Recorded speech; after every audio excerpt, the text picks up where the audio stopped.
This is a message for mothers who are tired to be masking, to be striving, to be performing. For mothers who are on the verge of burnout or they are in the middle of the collapse. I can only be an expert of my own experience and what my own experiences taught me. So take from this what you need and leave the rest. But I have come to be shaped by life and challenged actually in my own perspective, my own limited perspective of myself, and come to reevaluate and reconceptualize even the collapse. Okay, we live in a society that is striving to fix everything. It's becoming incredibly dangerous, in my point of view, how much we are striving to fix our brokenness. It carries an unspoken, implicit belief that we're so inherently damaged. And that belief carries the current of danger to give up our own power and belief of actually how powerful and vast we are. And how, when I talk about power, that's a whole other conversation. I mean power that is rooted in very peacemaking values of love, of unconditionality, of allegiance and reciprocity to ourselves, to each other, to earth, and to life on the whole. So I have come to recognize my own neurodivergence as an ADHD mother, to be a decolonial act of resistance. And let me say a bit more what I mean by that. That might be an unconventional perspective. So, in a world that is built on the illusion that we live on a line and expects us to do that, perform, wake up, go to work, strive, produce, standardize, predictable, very much of an extractive consciousness, okay, about how we live life and about our whole well-being.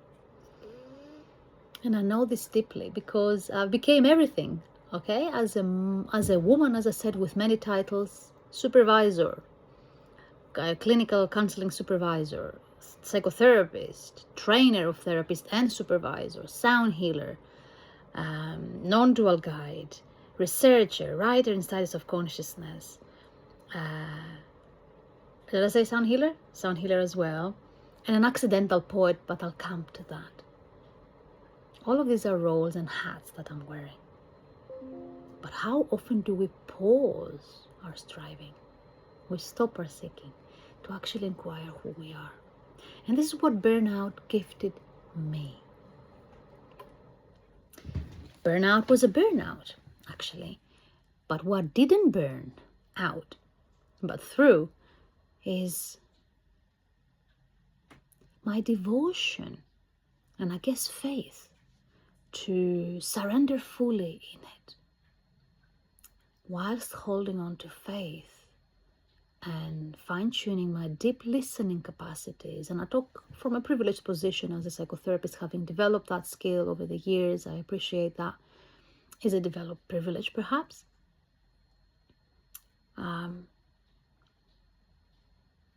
But it was truly through that utter collapse that my brain had the most acute brain fog. It's almost like my linear brain quietened. And that became a portal to my soul.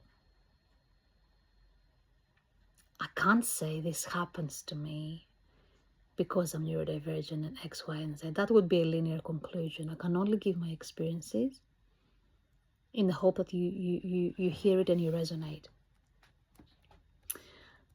So, inevitably then my own experiences are neuro spicy wiring in the fire is exactly this, the medicine that perhaps the world needs. In this, I call it now descent, in my ancient mother spiral, which is the body of work that I birth, the descent in the dark goddess, the utter contraction, the time where a woman arrives just before a birth of a baby. That society is striving to pathologize, to medicalize, to soften. But what my experience has shown me is that it carries enormous power, because that fire is the soul's fire for the resurrection in the flesh of the body, in our clay, in our humus of the body, in our vessel. So my brain fog and my attuned, discerned listening, my soul began to speak in language other than linear. It's the language of the soul is not linear. It exists outside of time. I began pouring in poetry. A poetry book was created. I cannot write poetry at will. Poetry comes through me. Unexpected, uninvited. I'm just attuned to read the signals, I guess. And this is what I'm passionate to bring. The body of work here to mirror and help mothers support, learn and trust their own embodied signals. The soul signals in the body and in the power of metaphor and the sacred imagination. This is what is excited. So, the Ancient Mother Spiral is a 6 rite of passage, alchemical ontological framework that aims to dissolve all sense of separative consciousness. I know, it's a bit of a mouthful. At the moment I'm writing about it. But what it's shown me was that my overwhelm was not something to be fixed. It was sacred disobedience. It was the holy riot of my body that said, no, this is enough. Enough with the pushing, enough with the striving. It holds immense power when we reframe our human experiences, not bypassing the pain and the challenges, but when we reframe them from a much more empowered and informed perspectives and paradigms. So that wild descent, for me, was enormous because it birthed the map, my own myth. And then that led me to feel, well, hold on a minute, if that was birthed through me, through this acute pain, then maybe that can become the medicine for other people to access their own medicine, their own myth, their own map even.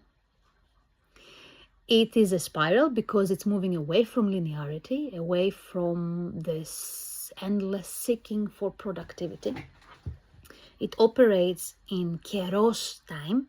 The ancient Greeks talk about time as kairos, which is the ebb and flow, like nature. That's the spiralic, rhythmic, cyclic natural rhythms of our Gaia. Not on chronos. Chronos is the linear perception of time. That means that we're waking up in the morning.